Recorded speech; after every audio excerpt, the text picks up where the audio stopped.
नमस्कार प्यारे बच्चों, इस वीडियो में प्लस वन क्लास के मैथ सब्जेक्ट के chapter number 14 mathematical reasoning start करने जा रहे हैं। मैथमेटिकल रीजनिंग ह्यूमंस जो है वो अन्य स्पीसीज से इस तरह से डिफरेंट करता है कि वो चीज़ों को सोचने समझने की जो उसकी पावर है वो डिफरेंट है, एनालाइज करता है वो थिंग्स को। जो रीजनिंग है वो दो तरह की है, इंडक्टिव एंड डिडक्टिव। इंडक्टिव जो रीजनिंग है हम फोर्थ चैप्टर में कर चुके हैं, mathematical induction, principle of mathematical induction. यहाँ पे हम डिडक्टिव रीजनिंग के बारे में पढ़ेंगे और उसकी जो बेसिक यूनिट है that is statement.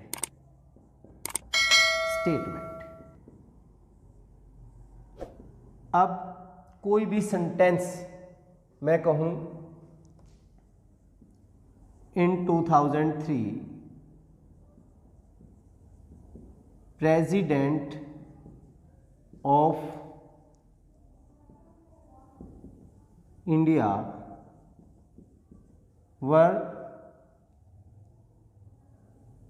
Indira Gandhi.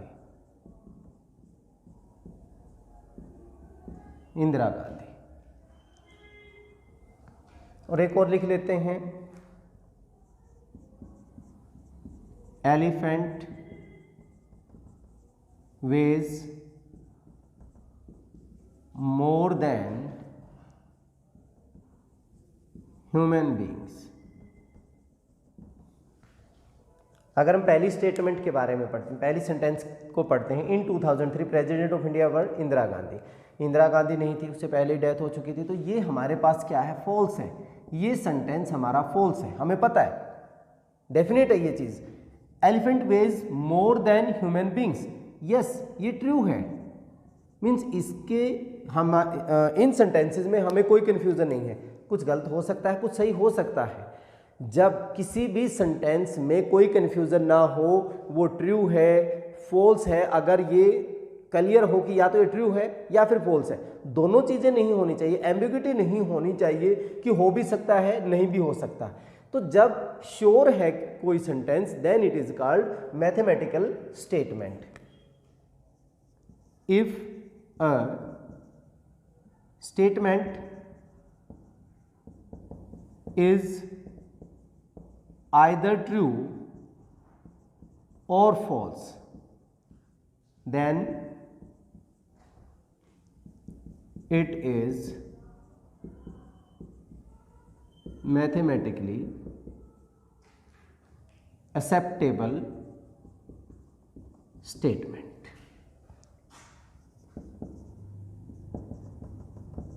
Statement, बल्कि हम यहां पे इफ ए सेंटेंस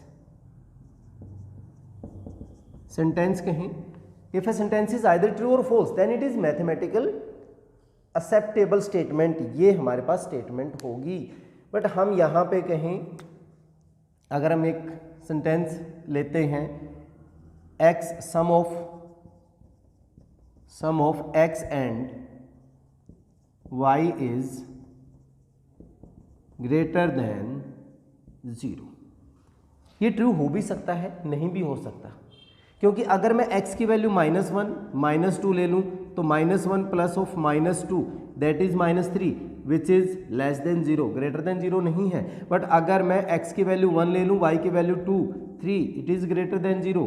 तो यहां जब तक हमें x और y की वैल्यू नहीं पता, ये स्टेटमेंट नहीं हो सकती। बट अगर मैं कहूं सम ऑफ नेचुरल नंबर्स, यहां पे ये कह देता मैं, sum of natural number x and y is greater than 0, natural numbers उनका सम हमेशा क्या रहेगा, ग्रेटर देन 0 होगा। जब तक हम उसके बारे में डिटरमाइन नहीं है कि ये ट्रू है या फॉल्स है, फॉल्स भी हो सकती है स्टेटमेंट, ट्रू भी हो सकती है, लेकिन डेफिनेट होना चाहिए। अगर वो डेफिनेट है then it is a mathematical statement. चलिए, बहुत ही आसान सा है, एक्सरसाइज 14.1 के क्वेश्चंस करते हैं। एक्सरसाइज 14.1, इसमें दो ही क्वेश्चन है, बहुत ही आसान से हैं। Which of the following sentences are statement, give reason for your answer. पहला, there are 35 days in a month. हमें ये पता है किसी भी मंथ में 28, 29, 30 या 31 डेज हो सकते हैं, तो हमें ये पता है दिस इज फॉल्स, श्योर हैं हम इस बारे में, फॉल्स है, ये सेंटेंस जो है फॉल्स है। तो ये हमारे पास क्या होगी, स्टेटमेंट होगी, इट इज स्टेटमेंट। फॉल्स है सेंटेंस तो ये क्या हो जाएगा, स्टेटमेंट होगी हमारे पास। Mathematics is difficult. अब यहाँ पे कुछ बच्चों को मैथ्स बहुत इजी लगता होगा, कुछ बच्चों को आसान मुश्किल लग रहा होगा, कुछ बच्चों को तो हिंदी भी बड़ी मुश्किल लगती है। ये डिपेंड करता है कि आपका इंटरेस्ट कौन से सब्जेक्ट में है।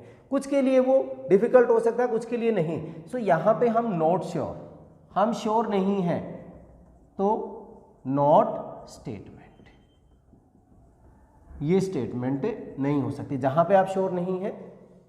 The sum of 5 and 7 is greater than 10, 5 + 7 that is 12 which is greater than 10। So यहाँ पे हमारे पास ये जो सेंटेंस है वो क्या है, ट्रू है। अगर ट्रू है तो वो हमारे क्या होगी, स्टेटमेंट होगी। क्लियर होगा यहाँ से। The square of A number is an even number, square of A number, अगर हम 2 का स्क्वायर की बात करें 4 इवन है, लेकिन 3 का स्क्वायर की बात करूं 9 है, ओड है, तो ये हमारे पास इवन नंबर जरूरी नहीं है। तो ये हमारे पास जब तक स्क्वायर ऑफ ए नंबर, अब नंबर कोई भी हो सकता है, तो यहां पे हमारे पास क्या बन रहा है, ये फॉल्स बन रहा है, इट इज फॉल्स। तो ये क्या बन गई, हमारी स्टेटमेंट बन गई। क्यों, हमें ये पता है स्क्वायर ऑफ ए नंबर कोई भी हो सकता है उसमें, तो वो फॉल्स है, नहीं हो सकता। 3 का स्क्वायर 9 नहीं होगा। इसके बाद the sides of a quadrilateral have equal length, sides of a quadrilateral have equal length. But अगर मेरे पास रेक्टेंगल हो, रेक्टेंगल में तो इक्वल लेंथ नहीं है, ठीक है, तो सभी की तो नहीं होती। इट मीन्स जो हमारा सेंटेंस है वो क्या है, फॉल्स है। तो ये हमारी स्टेटमेंट होगी। This is our statement. Answer this question, कौन सा क्वेश्चन, विच क्वेश्चन, नोट। यहां पे हम बात करें कौन से क्वेश्चन की हम बात कर रहे हैं, या फिर ये भी कह सकते हैं दिस इज एन ऑर्डर। अगर ऑर्डर है तो यहां पे ये हमारी स्टेटमेंट नहीं हो सकती, not statement. Then the product of -1 and 8, -1 × 8 का जो प्रोडक्ट है वो -8 है, तो ये हमारे पास क्या हो गया, फॉल्स हो गया। अगर फॉल्स है तो इसका मतलब ये हमारी क्या है, स्टेटमेंट है। क्लियर है हम इसके बारे में, ठीक है। The sum of all interior angles of a triangle is 180, sure है, ठीक है, ट्रू है। सभी ट्रायंगल्स का एंगल का सम जो होता है 180 डिग्री होता है, तो ये हमारी क्या बन गई, स्टेटमेंट बन गई, ठीक है। इसके बाद today is a windy day, कौन सा डे। अब जब किताब वाले ने लिखा, बुक वाले ने लिखा, पता नहीं कौन से दिन में लिखा होगा। मैं जिस दिन को आपको टीच करवा रहा हूँ वो भी दिन पता नहीं कौन सा है। आप जिस दिन ये वीडियो देख रहे होंगे वो दिन पता नहीं कौन सा। विच डे, नॉट श्योर, हम श्योर नहीं है कौन से दिन की बात कर रहे हैं, तो यहाँ पे हमारे पास नॉट स्टेटमेंट हो जाएगा, ठीक है। इसके बाद all real numbers are complex numbers, all real numbers हम कर सकते हैं, यस ट्रू है हमारे पास। ये हम किसी भी नंबर को मैं a अगर कोई रियल नंबर है a+0 आइटा की फॉर्म में लिख सकता हूँ, ये हमारा कॉम्प्लेक्स नंबर है। सो यस ट्रू है, तो इट मीन्स ये हमारी क्या होगी, स्टेटमेंट हो जाएगी, ठीक है। इसके बाद कहता है second question, give 3 examples for sentences which are not statement, जो स्टेटमेंट नहीं है। मान लीजिए मैं ये कह दूं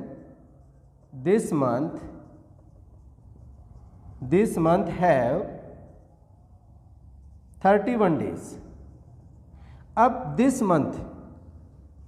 मंथ कौन सा month, not sure.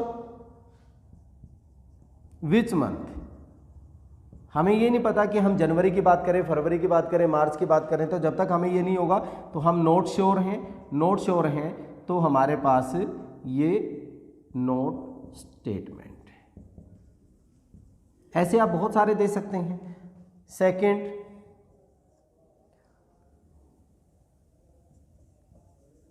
Delhi is far from here, Delhi जो है यहां से बहुत दूर है।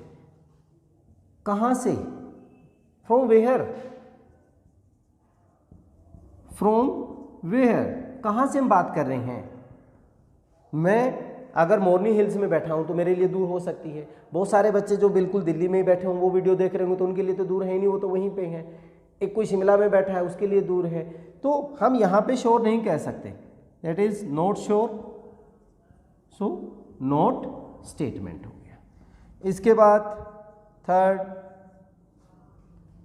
हम बात करें boys are more intelligent than girls. अब बहुत सारी गर्ल्स ऐसी हैं जो बॉयज से बहुत ज़्यादा इंटेलिजेंट है, तो हम यहाँ पे श्योर नहीं है, नॉट श्योर। अगर नॉट श्योर है तो नॉट स्टेटमेंट होगी, ठीक है। तो बहुत ही आसान सी एक्सरसाइज थी, इसमें सिर्फ स्टेटमेंट है या नहीं है यही हमने फाइंड आउट करना था। चलिए इस वीडियो में इतना ही, नेक्स्ट वीडियो में अगली एक्सरसाइज के क्वेश्चंस के साथ मिलेंगे, तब तक के लिए जय हिंद जय भारत।